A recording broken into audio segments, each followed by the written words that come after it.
here, and in this podcast, I'd like to introduce you to Luna G. Luna G, she is based in Philadelphia, and what's really inspiring about her is that she came over to Philadelphia with nothing, and she was able to build a six-figure income from real estate through straight cold calling. So that's pretty interesting.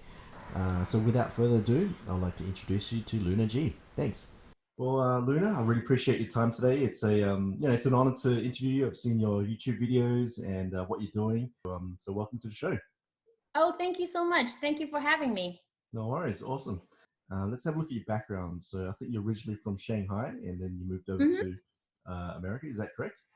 Yeah, so Mm. I originally, I came to America when I was about 17 years old. I came here for a boarding school. So when I was young, I enjoy speaking English a lot. Mm. So my parents, and I'm not that good academically. I wasn't that good. So in China, all the kids are under a lot of pressure. So my parents like, you have to go to top school, blah, blah. But then I was like, I like English. I like Yeah. watching American shows. I want to go to New York City. Yeah. So when I was 17, I came to America and I was, I feel like blessed that my parents had the opportunity to send me here. Mm. Everything has been paid off. So I'm grateful for that. And when I come to America, I went to the university. So everything has been pretty standard up until university. And then I met my husband. So we both moved to Philly. Mm. When we moved to Philly, we already are like married. So Mm. at that point, I stopped getting money from my parents. Yeah. So I stopped being from a spoiled, one child policy, like Yeah. only child up Yeah. until then I become married. So I'm like technically broke. Yeah. So I was like, I'm going to get my real estate license. I'm going to start building my own business. So at that time, I have no support and I don't know anybody here in Philly. Mm-hmm. Oh, sorry Oh, about good. that. Okay. I don't know anybody here in Philadelphia. So I have to start everything from the bottom up. Yeah. So I signed up with a local brokerage. It was actually one of the biggest brokerage in Philadelphia at the time. Mm-hmm. So I was started doing rentals and it was a bit hard, but I was working really, really hard. So between, 4 to 5 months, I think I put 12 rentals under contract. So I made about $5,000 and I talked about it on my channel too. Yeah. I see people leaving comment. They're like, 5 months, you only made 5,000? And then to me, it was my first job. I was like, yeah, that's a lot of money Yeah. because I've Yeah. never made this much money before. Yeah. But then I was like, yeah, I still cannot survive with, just 5,000. So I was like, I got to do something different. So I switched to a Chinese real estate company with my current broker right now. I started doing sales. Mm. When I start doing sales, it's a little uncomfortable because you're dealing directly with people who are looking to buy. Yeah, It's sure. their biggest decision in their life when they're Yeah. buying house. It's first time home buyer. Mm. You take buyer to see houses. You're like, oh, this is pretty. Yeah. It was fun Yeah. until you close a couple deals and you're like, what now? Where are my Yeah. clients? Am I going to keep paying for leads? And I was like, no, I got to do something different. Maybe I should pick up the phone. I start cold calling. Okay. So that way I can directly deal with sellers. With no experience whatsoever with cold calling? Just pick Oh, up the I phone? have no experience. Wow, No, crazy. none. Mm. It was hard. It was very hard, especially you're female. Yeah. I remember when I first started to call, I have no script. I was just calling to see if they are thinking about selling. Mm. And this lady yelled me so bad over the phone. And Wow. I just started crying because I don't know what to do. And I was, Mm. because you're young and you're broke. You don't even have gas in your car. And you're trying to do something different, Yeah. hoping it can make a big change. And people started yelling at you like you're just, like you're worthless. Yeah. So I started crying and then I was like, maybe just reach out to people on YouTube. So I Mm. found a friend. He has a real estate channel. His name is Teddy Smith. Okay. So he had me join a prospecting group. So I was Yep. with a bunch of young agents together. Sure. And then we started calling. A few of those guys, they kind of left the business. Mm-hmm. And now I'm still in contact with one of my other friend. We're still calling. He's an agent in Boston. Yep. So we've been calling on the phone for about almost a year and a half now. And the majority of our business are from the phone with sellers. So the pipeline I have about almost 200 seller leads that are looking to sell in the 6 to 1 year. Yeah. And right now on the phone, I'm fearless. Like if Yeah. you're not looking to sell, no problem. any plans of selling in the future. So Yeah. I will not take a no as an answer. I'll Yeah. keep asking you the right question to figure out Nice. exactly why you're not selling. Mm. If are you telling the truth? Are you lying? Or you need help, or you have like some situation that's put you on hold. Can we solve that problem for you? You know, things like that. So for me right now, it just, you know, I grow up, I made a lot of mistakes. So within those 2-3 years, I'm grateful because I made a lot of mistakes. I screw up tons of times. Yeah. And I'm also grateful that I documented on my YouTube. So people can watch me and they know if I can be successful going from this up to here, so can you. Yeah. You guys can all do it. So that's pretty much my my message that I'm trying to send out, you know, to the world. That's incredible. I love it how you just mentioned that you made a lot of phone calls, and then you became fearless. You know, you're able to overcome the objections, and then you became really confident. How many phone calls do you think you went through to get to that level? Oh my God. Especially like right now and during the holidays, I called 12,000. Sorry, 1,200, 1,200, 1,000 calls, average 1,000 calls. Yeah. But keep in mind, not every call they will pick up. Yeah. So a good pickup rate is 10%. So if you talk to 1,000 calls, maybe you only are talking to 100 people. Yeah. So in that 100 people, you know, mostly I would say 98% gonna say no.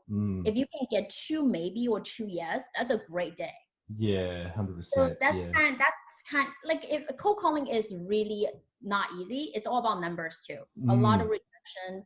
People they're not thinking about selling. Like, if imagine you get a random phone call asking you to want to sell your house, you're gonna be like, what? Yeah. No. Yeah. But if that's 1 or 2 people that are actually thinking about selling, they will say, how did you know? Yeah. Yes, I am thinking about selling. Oh my God, you're such an angel. Yeah. So those 1-2 people are the one that kept me going, because I know they are there. Yeah. It's like that that video that you posted. I saw the video that you posted. There were some people that were, I think you were just calling up some people that were selling houses. I mean, they had some houses along the street, obviously, and you were just calling them up and saying, "Oh, hey, just checking in to see, you know, that you've got a house there, and you're wondering if you're selling and stuff." And you're just building up conversation there, you know, and you were able to get a pretty good lead there. So that was really, it's really cool how you do that, you know. Yeah. Cool. All right then. So you were initially from Shanghai, and then you moved over to Philly, and you got your first job in real estate, and your second job in real estate. You started to learn how to sell. Would you consider yourself more of a emotional, intelligent type of person where you understand people? Like, was that something that you sort of like realized about yourself, and then you got into sales, or was it just something that you just someone pushed you into? And then you discovered I think it has a lot to do with, you know, the environment I'm into. There's a lot of judgment too when you first started selling, especially because my Instagram started to get more followers before YouTube. At the time, I wanted to market myself as a fitness model because I am very enthusiastic about fitness. So I come across with a lot of people saying, you're a professional, like you're selling people's houses, you shouldn't be posting, you know, bikini photos. And so I was like, okay, so how do you really like digest that? Like, do I take down my photos? Like, how do I market myself? So I was in a certain periods of time, especially when real estate gets really difficult, that was hard for me to market myself because I was doubting myself too. I didn't know if I can be successful. I didn't know if I have the courage to keep calling on the phone. You know, I do, but those hate or those doubt from people who doesn't believe in me, it kind of turned into a motivation for me later on. So it really kept me going. So I'll give you a story where my first brokerage, I actually went back there 2 months ago. The place where I was a rental agent, I went back this time after 2 years, not as a rental agent, but as a listing agent. Okay. So one of my older coworker, he was the buyer agent of a deal that he brought a buyer. I was the seller agent. So for those of you guys don't know, in real estate, usually a seller agent, a listing agent, it takes about 4 to 6 years to become a listing agent because they are more experienced. It's harder to have people trusting you to sell their house versus a first-time home buyer, first investor. They're just like, oh, I'm going to pick this agent. He's just opening the door for me. So Yeah. that comes Okay. with, the listing side and the buyer side. Mm. So And I went credentials. back there. Yeah. And it felt great because, people look at me like, oh, she's back now, but this time Mm. she's the listing agent. So I Yeah. talked about it on my channel as well. So definitely that helps me. That's kind of a motivation for me. But Mm. deep down, I think it happened because also at that period of time, I was broke. I don't have a second option. Mm. That's why I recommend agents, if you are a part-time agent, save Mm-hmm. up, try to be a full-time agent, Yeah. because you have to really want it. You have to be fully committed. If you are half committed, the other half you're like, I can go back to my old job, everything will be fine, you will never be successful. Because I'm a Mm. living example of, I have to do this thing, I have to put in all I have, and that's how I get to where I am right now. I think, yeah, I mean, I can see that you're working really hard. You're making the phone calls, and I think you posted a video that you bought your first white car as well. That was really cool. Oh You yeah, met, yeah, yeah, yeah. yeah, Oh congratulations on that. yeah. That's a lot of hard Oh, work thank there. you very much. I thought Yeah, that I was gonna get a lot of flash. Like, I didn't know I was gonna actually. I didn't even know I was gonna get the car. yeah, I was. okay, We only have one car. It is time for me to get another car. Then I was like, huh, do I really want it? Because yeah, people are saying, it depreciates. It's not a smart decision. And mm, I did a calculation. Like, I can afford it. I can afford it. Maybe like I can afford it more than that car. Let me yeah, put it that way. But then I was like, do I really want to do it? And it felt right too, because I talked to my parents, I talked to my broker, I mm, talked to my husband. They're all on board. It's yeah, not like I'm doing it against anybody. And to me, it's more so I just want to kind of get it over with as a mm, transportation, but I also sure, want it to be a reward. I want something I like. So I just brought the camera with me, yeah, and I filmed the whole thing. It was a daily vlog too. It yeah, was just the later on 2 hours. I was like, let's yeah, go car shopping. yeah, And I yeah, just actually got it. And I was smart enough to go the last day of 2019. mm-hmm, So I was negotiating the price with the Mercedes-Benz dealership. yeah, And I was like, I went Audi first, and then I went to the Mercedes. And I was like, you guys have to give me the best deal, because I'm going to walk. yeah, Like, and yeah, they did give me a really good deal too. yeah, So yeah, yeah, it was fun to kind of, get that all recorded and post on my YouTube. yeah. It's awesome. Congratulations. All Thank right. you very much. All right. So, and you were making six figures. So I think it took about 2 years to hit the six-figure mark. Oh So yeah, congratulations. Yeah, yeah, yeah. Awesome, awesome. yeah. And yeah, obviously with the whole coronavirus, you're working from home now, right? So you're Mhm. doing a lot of the phone calls. Yeah. How's that affecting you? Business as usual, or? It does affect me because I have a few Yeah. showings now. They're all postponed, and Mm-hmm. the whole world is being Yeah. paused. So there's really nothing you can do. But at the same time, I'm producing more content on my end with YouTube, and Mm-hmm. I want to start out a new business as well, Mm-hmm. because I was busy occupied with listings. Now I finally have the time to organize my thoughts on maybe building another cash flow Mm-hmm. with my channel. So I have an idea. I already have a second channel too. I speak Oh, okay. Chinese too. So I want to Yeah. kind of create and make more Chinese audience on my second channel to Mm-hmm. talk more stuff with, immigration kind of related topics, and Mm, also fitness, but using Chinese instead that's cool. English. Mm, Yeah. So mm, mm. I was working on that. And also I'm still making the calls as well, just to build that pipeline. So Yeah. whenever this thing is over, I can just, come out and start doing business. It shouldn't Yeah. affect me in the long run at all. Yeah, yeah, awesome, Yeah. awesome. Okay, so let's talk about YouTube. So when did you get started with the whole YouTube vlogging and everything? When was that? A few years ago, or I started when my did you start? YouTube. I started my YouTube before I got my license around Okay. 2017. So before I starting out, I know I was kind of late on Mm, having a channel. And what I did that was different than anybody else was I reached out to a bigger channel, mm, Prep Agent. So Prep Agent has a channel for about 100,000 followers. mm. And he was kind of my mentor because I took his courses to pass my real estate exam. Okay. So I reached out to him. I said, hey, would you be interested in collaborating with me? You can feature me as a new agent. So Okay. that way I provide you value, you can kind of see what my progression is and mistakes that I've made. And then maybe you can give your follow audience to give them like produce a new content. Yeah, And yeah. he said, yeah, let's do it. It was really hard to get in contact with him because first time he doesn't know who I am. Yeah. And I keep going, I keep, and then he was also in Colombia or South America too. So there's a time difference.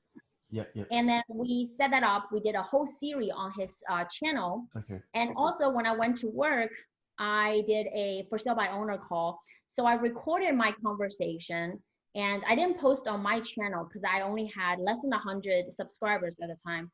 I sent that raw video footage to Joe, prep agent. Okay. So he posted on his channel. Oh, cool. And that video exploded. Right now, I think it has about 200,000 views.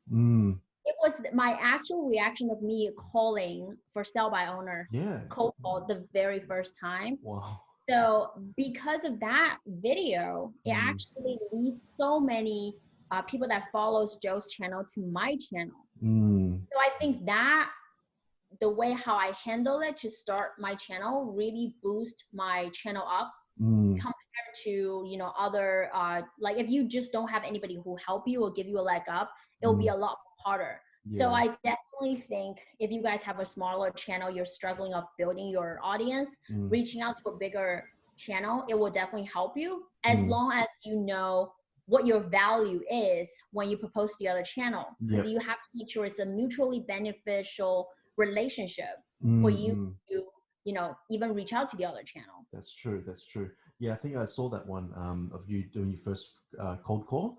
And yeah, that's how I knew about you because like your video came up as recommended, and then, the cold call was really cool. Yeah, it's really good. Yeah, awesome. Okay, so how about your setup as well? Like, I think you've got a pretty cool setup in terms of making vlogs and everything. You've just got the typical vlog camera, right? And the so I have so I recently got this camera. It's a Canon.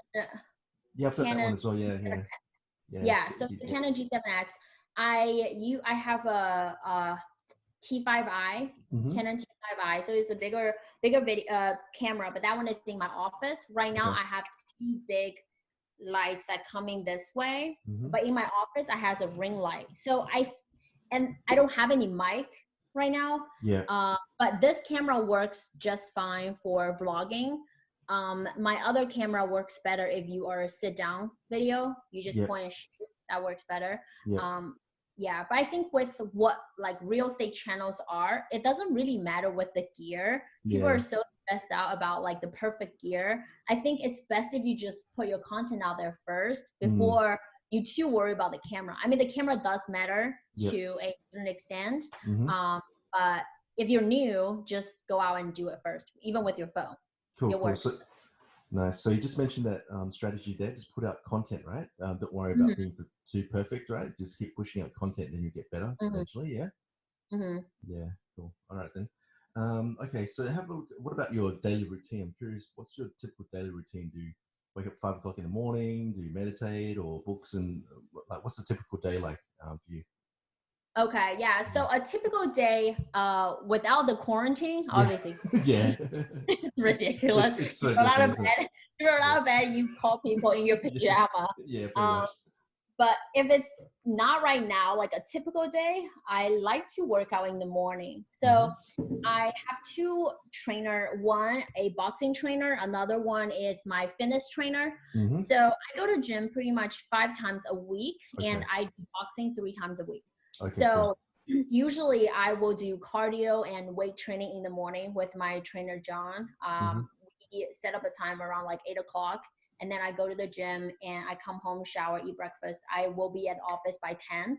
So 10 to 6 o'clock is my time in the office. So during that 8 hours, I want to be on the phone prospecting for at least 4 to 5 hours just to get more new business going on. So from 10 to 11, it's the time for me to call my past client, do my follow-up calls, people who are thinking about selling this spring, try to set it up on my calendar for the next coming week. And then from 11 to 12 is the time that I set for myself to call for sell by owners, expire listing, and cancel listing. And then from that point, from 1 o'clock till 6 o'clock, I dedicate that time to prospect, just call my area, do just listed, just sold cards. At the same time, I'll also be editing a video as well, or planning a video. So my appointments with my seller is usually between 2 p.m. to after 6 p.m. So whenever, they wanted to meet with me to sign a contract, those are the time that I dedicated to meet with my sellers. So I work from Monday to Friday, and Saturday I work from 10 to 2. And then after that, Sunday, I don't work. So on Sunday is mostly, meal prep and just chilling at home, planning out my rest of the week. If there's new coming collaborations or, so that's kind of my ideal week. That's pretty much the same. It's very structured, and I like the way how it is. So it's been pretty much the same for the past 1 year. Yeah. It hasn't changed. That's awesome. Yeah. So nice and structured. You've got your prospecting time, you've got your follow-ups as well, and you've got a set of time that you use to meet people in person as well. So, okay. How about your lead generation? Like, do you just use LinkedIn or So for lead generation, mostly I use prospecting on the phone. So that is a Mojo Dollar. So with Mojo, they have a feature. It's called neighborhood search. So what I do is I purchase that feature, and I will log in a few zip codes as my farm. I will call this area. So calling is one way. And then also I do just listed and just sold cards. Okay. So I will, if I have a listing in the area, I send them those cards in the mail. Okay. So right now I have 4 listings that were pending right now. So these mails are already being they're being made, and then I'm just putting stamps on it. I do everything by myself. I don't use any service. So mailer is another way, and then also YouTube and Instagram. So with YouTube, the way how I do it, I set it up as a agent referral, because most people who watch my YouTube channel are agents from all over the country. Yeah. So what I'm trying to do is, if that agent has a prospective seller or buyer who are looking to move to Philadelphia, I want them to think of me as the agent that they can work with. So I have been receiving a lot of agent referrals this past 1 year. Yeah. And at the same time, besides those, Instagram also gives me a branding too. So people, if they log on to their Instagram, they type in Philadelphia Realtor. Yeah. That's my bio name. So it will come up if they are searching for that feature. So those are the 4 ways that it can lead me to prospecting, the lead generation. Okay. Other than that, I still do, calling my past client, referrals. So there are at least 4 to 5 ways to help me build a business. Yeah. Okay. Awesome. Okay. All right then. So we've covered your lead generation, YouTube as well. You're also really good at branding as well. I really noticed that. Yeah, just like what you said about positioning yourself as the realtor in Philadelphia, and when people do searches, your name pops up. So that's really good. So let's have a look at your mindset as well. How do you overcome your fear and rejection? Like when you're on the phone and you're getting rejected, people yelling at you and stuff. Obviously, how do you overcome that? Because I know a lot of people struggle with that. What's your thought process behind that?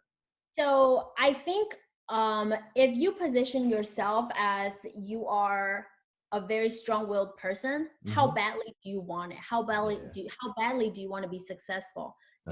Come across, there are people it's a reflection of themselves. It has nothing to do with you. You're calling them at the wrong time. They are going through a divorce, and you call them in the middle of nowhere.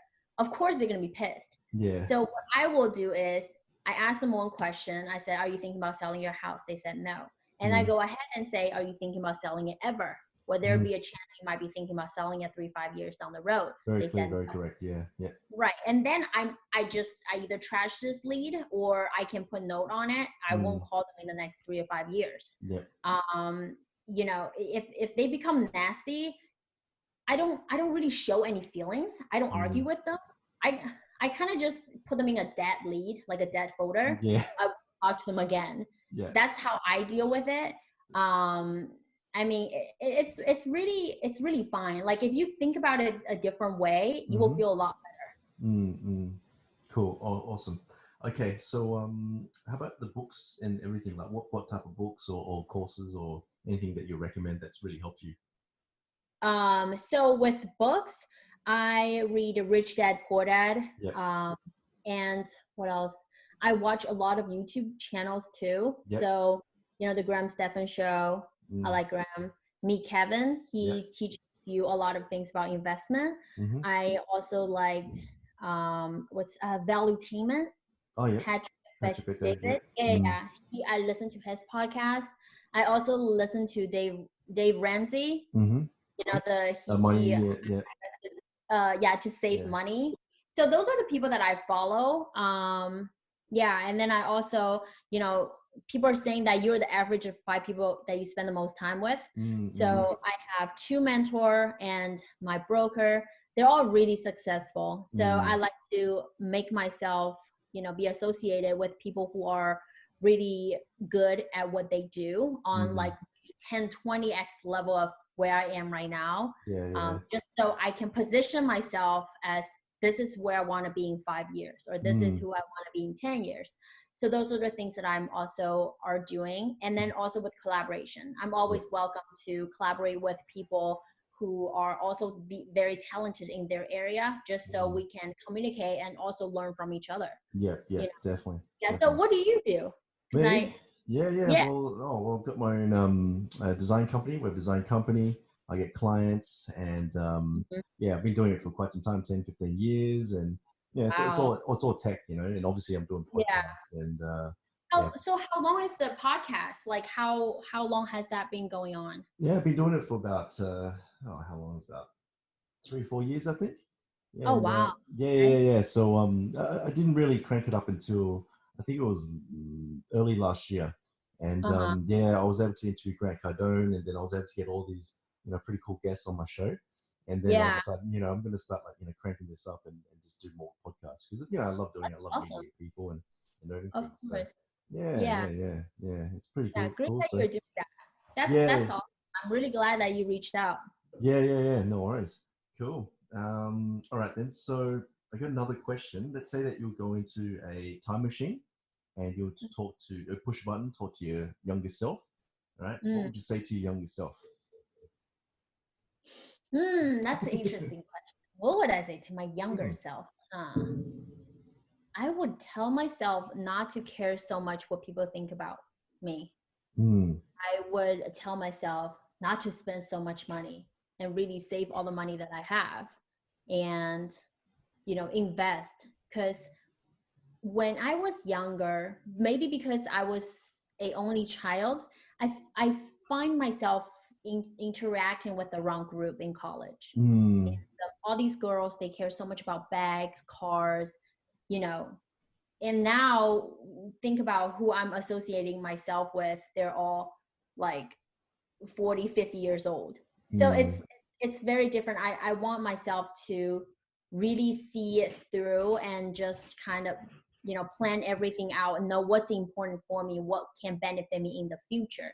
But I'm also glad that I was associated with those girls, and I had a time period of being, attracted to superficial stuff and Hmm. realized that's not what I wanted. Hmm. So I think I have to walk past that path to find who I really want to be, you Hmm. know. So I don't really know what I would say to those. Okay. I really don't, because I think I should. It's like the way I set up. I think it was perfect because I'm not too old to realize who I really am. Yeah. Yeah. I feel like I'm still kind of young, and I already figured out what I want to do with my life. Yeah, yeah. It's Yeah. yeah. Some of the wisdom that you drop in your videos is pretty good. I think there's one video here you said, oh, this year I've just removed all the accounts that I'm following, such as makeup channels and the Oh paint yeah, channels yeah, and stuff. I thought that's really yeah. good. Now I'm just gonna follow things that I'm just so busy. I'm just I need to focus my time on getting better, improving myself, and that's just not helping me. So Mhm. you're getting it. It's really good. Yeah. So Mhm. awesome. Cool. All right then. So how about if people want to get in contact with you, how can they get in contact with you? They can follow me on my Instagram. It's Hmm. Luna Rocks, LunaRoxXXS. Hmm. And they can send me a DM or email me at info@lunasalesphilly.com. So those are the two ways that they can get in contact with me. Okay, cool. No worries. Well, Luna, I really appreciate your time today. And, it's a true honor to speak to you. I really love what you're doing. And, I wish you all the best for your future endeavors. Thanks. Thank you so much. Thank you for having me. You No have a worries. great day. Yeah, you too. Alrighty. Cool. All right. Bye, guys.